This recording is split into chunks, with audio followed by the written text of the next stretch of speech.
Dọ̀tun, kí ló fẹ́ ṣe? Wàláì tí o bá kúnlẹ̀ máa gbá ẹ ní ojú.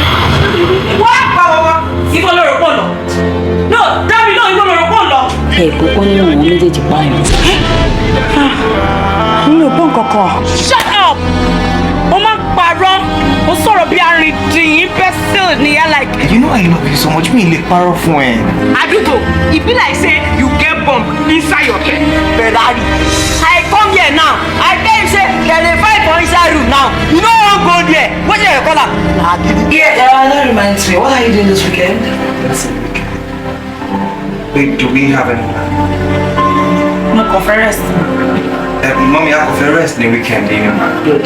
So because we need party on the weekend, you need or you want? Oh, every kind of party, you know, say party. Oh. Kako.